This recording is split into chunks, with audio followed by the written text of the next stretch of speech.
سوف نتعرف في هذا الجزء على القوائم المنسدلة وما تحتويه من أوامر، وكما نرى أن واجهة البرنامج تحتوي على العديد من القوائم المنسدلة pull down menus التي تحتوي على الأوامر المختلفة للبرنامج، وهذه القوائم هي File, Edit, View, Insert, Format, Tools, Data, Window و Help.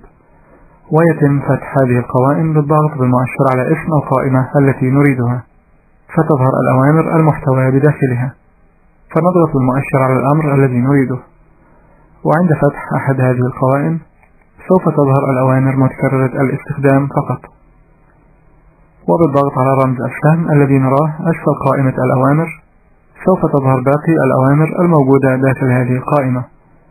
وكما نرى أن بعض الأوامر يكون غير متاح للاستخدام ويظهر باللون الرمادي، بينما تظهر الأوامر المتاحة الأخرى باللون الأسود. وكما نرى يظهر مربع داكن اللون على يسار الأوامر الأقل استخداما أو التي لم تكن ظاهرة عند بداية فتح القائمة، وسوف يختفي هذا المربع عند استخدام الأمر. وللخروج من القائمة بدون اختيار أي من هذه الأوامر نضغط بالمؤشر في أي موضع خارج القائمة، ويمكننا اختيار إظهار جميع الأوامر الموجودة في القوائم المنسدلة عند فتحها.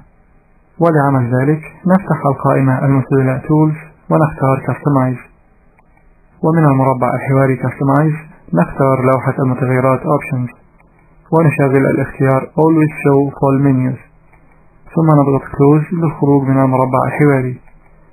والآن نفتح القائمة Edit مرة أخرى، فنجد أن جميع الأوامر الموجودة في هذه القائمة ظاهرة، ونلاحظ وجود 3 نقاط بجوار أسماء بعض الأوامر، وهذا معناه أنه عند اختيار هذا الأمر سوف يظهر مربع حواري لعمل الإعدادات الخاصة بهذا الأمر.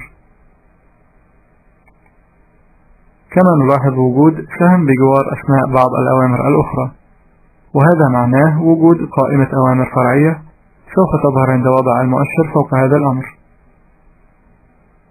وكما نرى أن البرنامج يقوم بوضع مربع به علامة صح بجوار اسم الأمر أو الاختيار الفعال حاليا، فمثلا نجد أن لوحات الوظائف Task Pane في حالة اختيار، وكذلك شريط الأدوات Formula Bar وشريط الحالة Status Bar. ويمكننا استخدام مفاتيح الاختصار Shortcut Keys من لوحة المفاتيح لتنفيذ معظم الأوامر الموجودة في القوائم المنسدلة، فمثلا بالضغط على المفاتيح Ctrl و Z سيتم التراجع عن آخر خطوة قمنا بعملها. ونذكر هنا أنه لم يمكن استخدام مفاتيح الاختصار Shortcut Keys أثناء فتح القوائم Pull Down Menus.